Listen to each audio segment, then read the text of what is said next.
Lepas terus dia. Assalamualaikum warahmatullahi wabarakatuh. Kembali lagi bersama saya Herudin di channel saya Rida Jaya Motor. Kali ini saya mau update lagi ke teman-teman untuk kasus Mio J, Mio Soul GT, Mio Vino seri injeksi ya brother ya. Yang kasusnya motornya ngasap ya, makan oli dan lain sebagainya. Kasus trouble di mesinnya dan juga kasus di injeksinya gasnya tinggi banget gitu loh. Nggak bisa ideal speed dia. Jadi pada saat kita start gasnya tinggi, sedangkan di bagian throttle bodinya tuh udah di setting sedemikian rupa, IS-nya juga udah di setting, tapi tetap aja kasusnya seperti itu. Nah, saya langsung aja, saya tidak banyak ngoceh ke teman-teman. Intinya saja kasus tersebut itu beradanya pada bagian blockhead. Di bagian blockhead ini terjadi kebocoran kompresi ya teman-teman. Nah, makanya ini motor klepnya saya ganti dari klep lamanya yang bentuknya seperti ini. Ya, ini klep lamanya teman-teman. Kelihatan ya di halaman teman-teman keraknya banyak banget ya. Jadi klepnya ini kenapa saya ganti? Tidak saya hanya bersihkan dan diskur kembali karena di bagian klep ini derajat pembukaan klep ini sudah tidak bagus ya. Pertemuan antara klep bibir klep ini dengan seat klep ini sudah tidak presisi, dalam artian di sini sudah terlalu banyak bekas skur ya. Jadi alhasil klep ini mengalami masalah. Nah, ujung dari klepnya agak tipis dan bentuk dari klepnya. Oke, lanjut. Oke, tak lanjut. Fokus.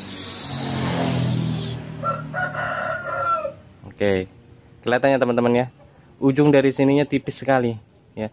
Bentuk dari klepnya ini kalau kita pandang ini sudah ada cekungan, itu udah nggak bagus, klepnya udah nggak bagus.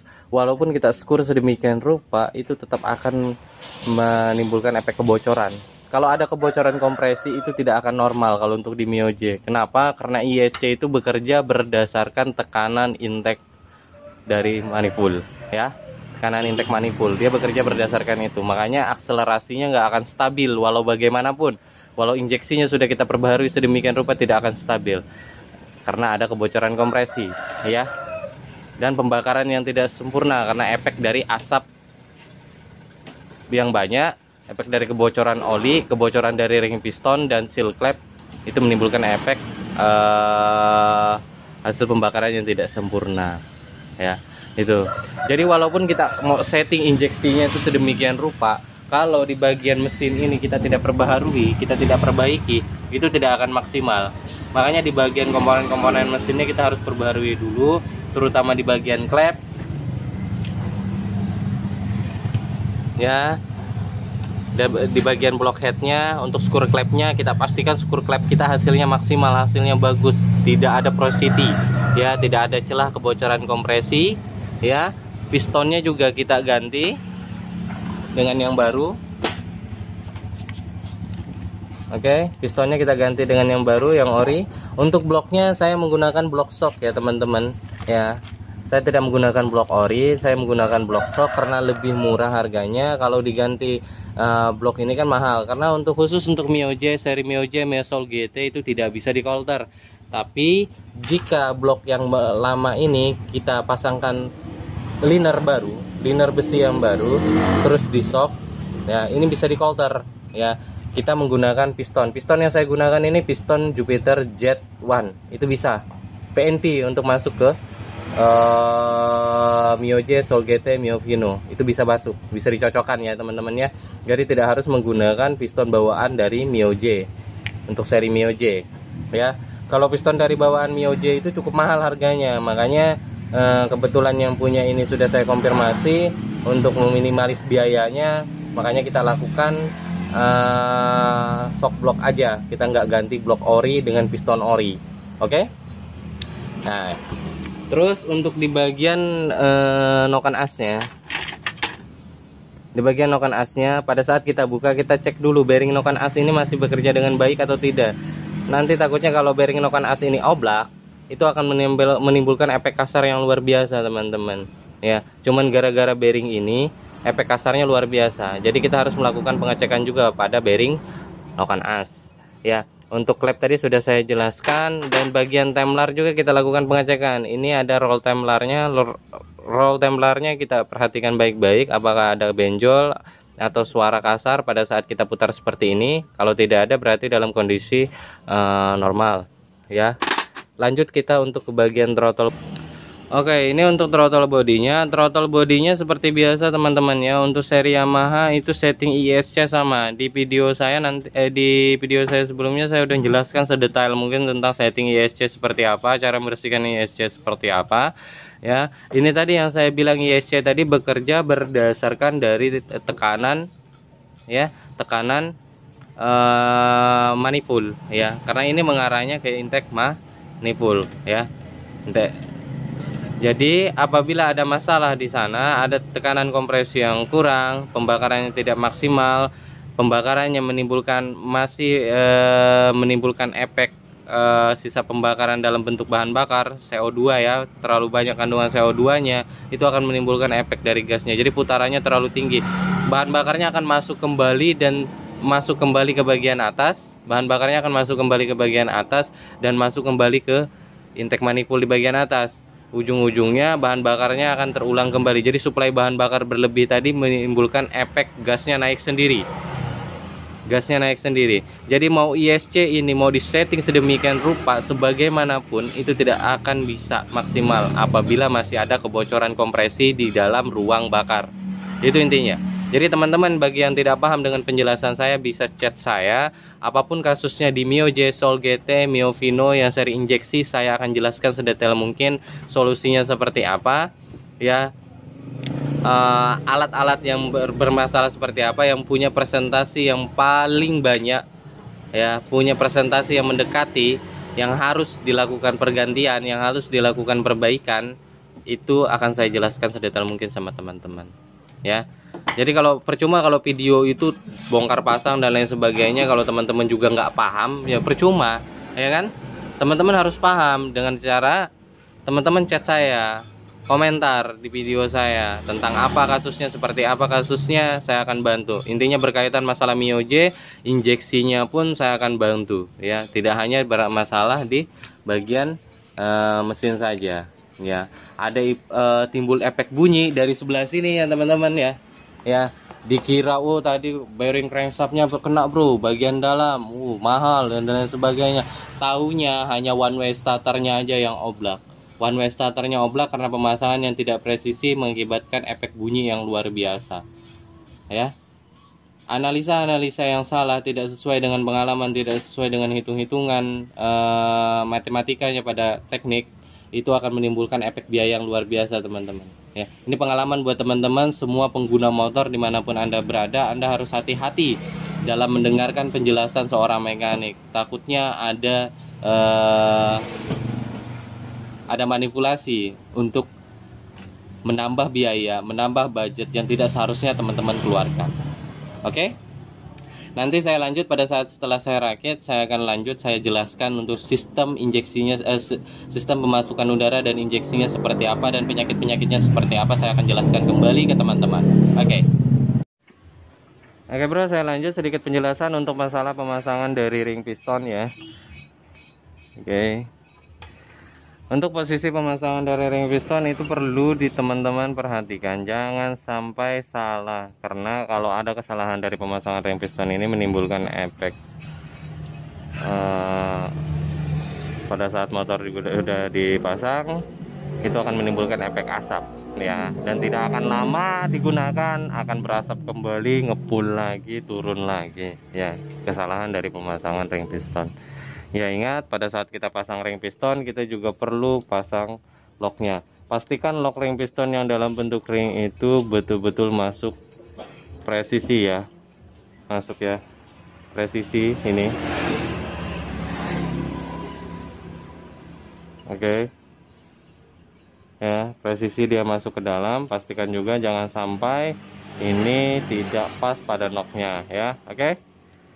Setelah kita pasang kanan dan kiri untuk lock pinnya, lock pin pistonnya ya, yang perlu kita perhatikan itu ialah di bagian celah ring ini. Celah ring ini Intinya bagian ring kompresi ini yang di bagian atas, dan yang di nomor 2 ini ring pembilas itu harus silang kalau bisa 180 derajat. Ring kompresi celahnya di bagian atas ya, ring pembilas celahnya di bagian bawah ya, celah ininya di bagian bawah. Oke, terlihat ya. Kalau untuk ring olinya bisa mengikuti, nggak jadi masalah, no problem ya. Teman-teman lihat juga di channel saya, video saya ada tata cara pemasangan ring piston yang baik dan benar. Itu yang perlu diperhatikan ya. Intinya saya di sini tidak membahas cara pemasangan secara keseluruhan, teknik pasangnya. Saya hanya mau memperlihatkan inti-inti pemasangannya seperti apa yang sering mengalami masalah. Kalau pasang baut, teman-teman pasti tahu baut caranya masangnya ke kanan ya toh. Dan untuk penempatan top rantai kampret nanti saya akan perlihatkan juga, saya akan jelaskan juga untuk penempatan pemasangan rantai kampret ini seperti apa. Ya, rantai kampret ini seperti apa untuk menempatkan topnya posisi top yang benar supaya timing pengapiannya, timing suplai bahan bakarnya tepat nanti. Karena ini motor injeksi teman-teman, nggak bisa salah untuk posisi topnya, nanti klepnya bisa nabrak. Oke? Oke. Kita lanjut lagi kembali.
Brother, saya sambung.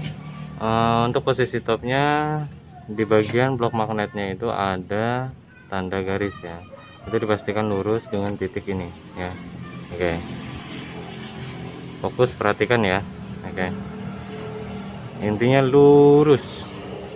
Oke, nah setelah ini sudah kita pastikan lurus, berarti rantai kampretnya posisinya top ya. Posisi rantai kampret itu tidak akan salah karena posisi piston di posisi top ya. Terus yang kita perhatikan pada saat kita pemasangan saja.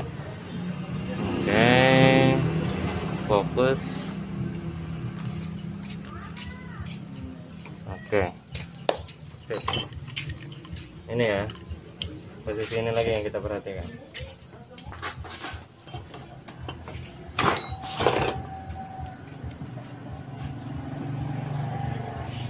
Oke, terlihat teman-teman ya, ini tanda ini ada garis ya.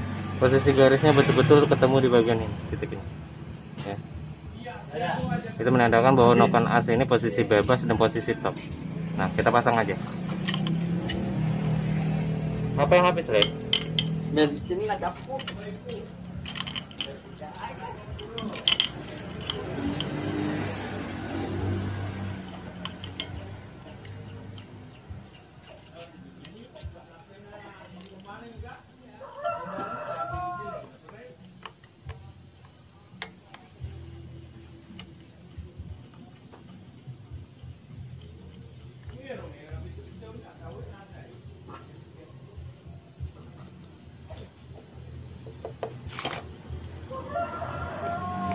Oke,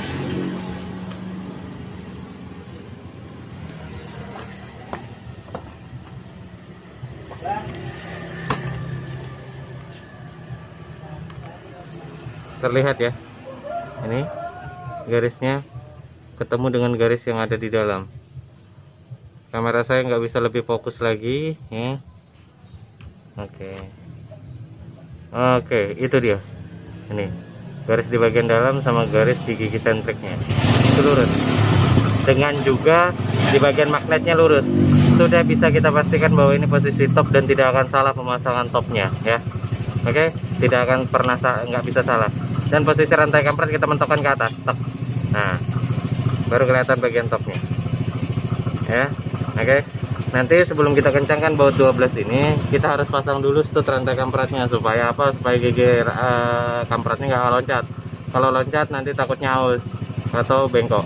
Oke, lanjut.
Oke, lanjut. Yang perlu teman-teman perhatikan juga,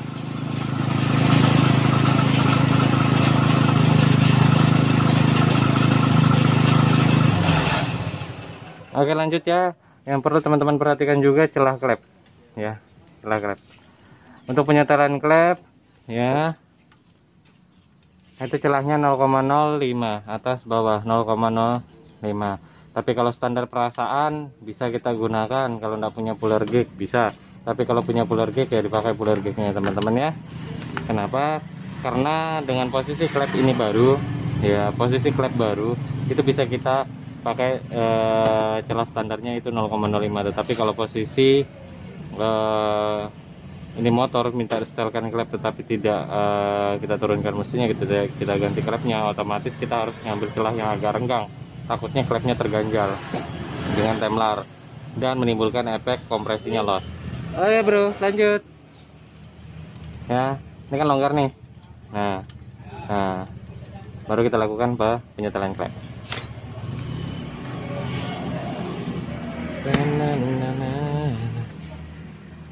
Mana alatku? Nah 8 Kalau 8 ya cukup.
Oke, fokus dengarkan. Saya ngajarin teman-teman feeling gignya. Ini goyang teman-teman. Ini goyang pada saat kita gerakan seperti ini, ada terasa goyang ya. Kita celahnya kira-kira 0,05, feeling aja, pakai perasaan aja. Tapi kalau pakai alat ukur, kalau tidak terbiasa harus pakai alat ukur. Tapi kalau sudah terbiasa, saya rasa nggak salah kalau tidak pakai alat ukur. Kalau nggak terbiasa harus pakai ini. Nih, oke, ini filler gig untuk mengukur. Ya, ini celahnya ini. Ya. Nih, celah ini. Celah ini 0,05. Oke? Sip.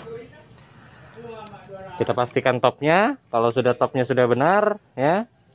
Kita setel klepnya dan juga jangan lupa kencangkan baut ini ya. Posisi pengencangannya harus silang 1 2 1 2. Silang ya. Ini dikencangin, baru ini dikencangin, baru ini dikencangin. Ya. Posisi pengencangannya silang, sistemnya silang ya, jangan lurus. Oke. Habis itu untuk baut L di dalam ini bisa mengikuti setelah kita kencangkan baut headnya, kita bisa mengikuti baut di bagian dalam L ini baru kita kencangkan. Oke. Setelah selesai ini pekerjaannya, setelah selesai baru kita pasang cover headnya, kita lanjut pasang bagian throttle bodinya. Oke, teman-teman lihat aja dulu ya.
Oke bro, ini hampir selesai perakitan ke bagian bodinya ya.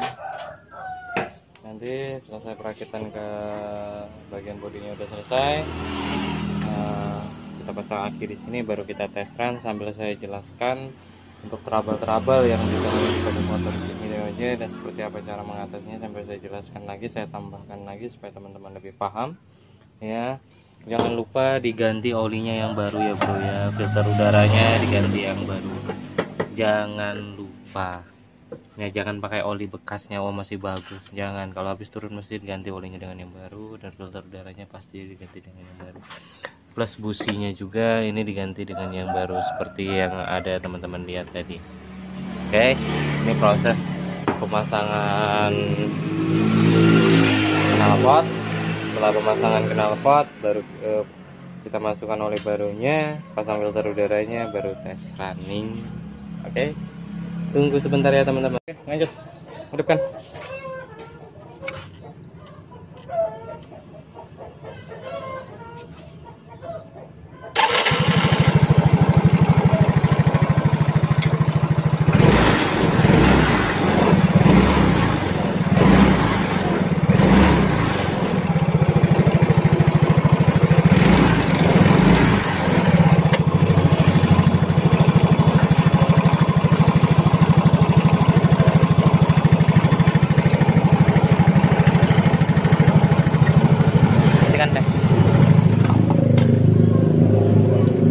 Oke brother, di video-video sebelumnya saya udah jelaskan tutorial cara untuk cek motor injeksi seperti apa. Soul GT, Mio J, Mio Pino sama, tidak ada perbedaan di bagian sistem mesinnya, nggak ada, di sistem transfer dayanya pun ini tidak ada, hanya beda bodi aja bro ya. Untuk sistem kelistrikannya juga sama, sistem injeksinya juga sama. Jadi kalau saya upload Mio Soul GT atau Mio J atau Pino ya, serinya injeksi itu sama ya, sampai ke extract-nya pun sama, extract yang lama itu sama ya. Jadi tidak ada perbedaan, sistemnya semua sama. Tetap dia menggunakan ISC, idle speed control, untuk mengontrol kecepatan bawah, dan juga sebagai fuel choke otomatis pada saat dia posisi dingin. Dengan catatan ISC ini masih bekerja dengan normal. Apabila ISC ini error dan tidak bisa bekerja dengan normal, tidak ada orang yang jual ISC doang ya bro ya. Satu set throttle body yang harganya 850-an. Apakah mau customer atau pelanggan atau Anda mau mengganti throttle body dengan harga segitu, belum lagi dengan ongkos mesinnya yang luar biasa mahalnya ya toh, sampai jutaan ya toh jumlahnya? Apakah mau? Sedangkan ada solusi yang lebih minimalis. Ini yang saya bilang tadi, jalur yang mengarah ke intake manifold. ISC ini bertugas membuka katup suplai udara secara otomatis, bekerja berdasarkan perintah dari ECU ya. ECU nya berada di depan ya bro ya. Ya kalau Mio J dia beradanya di sebelah sini, tapi kalau yang ini ECU nya dia berada di bagian depan. Oke. Nah, berdasarkan perintah dari ECU, dengan di sini ada yang dinamakan OIT angin bro ya. Di sini ada yang dinamakan engine oil temperature ya, sensor ya. Dialah yang memberikan informasi ini bro. Ini yang dinamakan ini engine oil temperature. Dialah yang memberikan informasi ke ECU mengenai suhu mesin. Oh, mesin ini dalam kondisi dingin, jadi katup IS nya harusnya buka dikit supaya suplai udara ini dari sini ya bro. Ini dari sini, suplai udara dari sini dibuka, suplai udara dari sini dibuka oleh ISC, jadi masuk melewati sini. Jadi ada tambahan suplai udara pada putaran awal, jadi gasnya itu naik sendiri. Nanti kalau temperaturnya nyampe ke temperatur kerjanya, secara otomatis si ISC dia nutup kembali, jadi idle speednya dapat kembali. Tapi jika ISC ini rusak, gasnya bisa naik sendiri, nggak stabil ya. Bahkan bisa naik gasnya sendiri, nggak mau turun gasnya. Sedangkan posisi throttle ini ya bro, ini yang bergerak ini, posisi ini sudah mentok, sudah nutup, katup throttle-nya udah mentok, nutup, tapi tetap aja error, tetap aja gasnya naik sendiri. Itu menandakan bahwa ISC ini rusak atau bermasalah. Dia tidak bisa menutup kembali secara sempurna jalur udara yang dari sini terus masuk ke intake manifold, terhisap terus ini menuju ke intake manifold. Itulah kelemahan dari sistem Yamaha ya, dimana atmosfer atmosfer di kota Indonesia ini penuh dengan debu, lumpur dan lain halnya kan, yang mana kalau ISC ini kalau kena debu dikit error, kena kotoran dikit error. Nah, sedangkan banyak pengguna yang tidak mengikuti regular service-nya, seperti melakukan pergantian filter udara gitu ya. Sebenarnya ini gagal sistem dari Yamaha. Tidak perlu menggunakan ISC, dia hanya perlu menggunakan sistem kontrol manual aja, seperti cup otomatis punyanya Beat F1, punyanya teknologinya Honda, atau dengan kontrol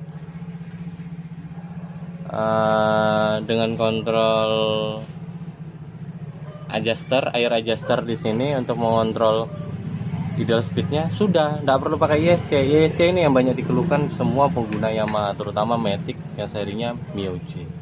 Oke bro ya, makanya untuk seri Mio M3 itu ISC ini tidak lagi digunakan bro, tidak lagi digunakan karena ini kelemahannya.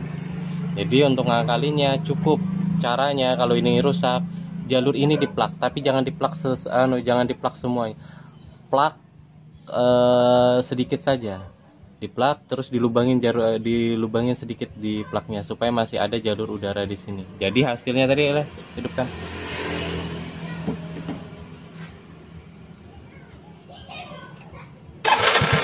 Hasilnya seperti ini bro. Ini ISC nya tadi trouble, cuma saya plak di bagian sini. Ini saya plug. Ini saya plug di dalam. Di bagian sambungan ini saya plug, saya tutup, terus saya lubangin kecil, kurang lebih sekitar 1 mili aja saya bikin lubang, ya, baru saya pasang kembali selangnya. Ya, itu aja cara ngakalinnya. Indikasinya kalau teman-teman punya kasus kayak gini, gasnya naik sendiri, tutup aja ininya. Tutup selangnya, kalau gasnya turun berarti ya sudah ISC bermasalah. Positif ISC bermasalah. Ya, kalau ada teman-teman yang nanya, "Bro, tali speedonya yang putus." Iya. Kalau sudah tali speedonya udah diganti. Tali speedo ini kan connect kode 42, tapi nggak gitu-gitu amat. Narik gasnya nggak sampai tinggi banget gitu loh. Kalau cuman gara-gara tali speedo doang gitu. Ya. Cuman gara-gara tali speedo doang. Ini tadi tali speedonya udah diganti, udah dinormalkan kembali. Tetap aja gasnya tinggi. Ya udah positif, ISC-nya rusak. Kalau mau ganti ISC ya itu cukup mahal. Teman-teman harus ngorek budget 800-an ribu untuk satu set ini throttle bodinya. Itu aja saran dari saya. Kalau untuk injeksi saya tidak jelaskan teman-temannya, ada di video saya sebelumnya. Udah lengkap banget cara ngecek injektor bagaimana, pompa injeksi bagaimana, throttle body setting ISC yang benar bagaimana supaya tidak merusak nanti ke depan harinya bagaimana. Nah, itu sudah saya jelaskan. Oke, cukup sekian dari saya, kurang lebihnya saya mohon maaf. Assalamualaikum warahmatullahi wabarakatuh.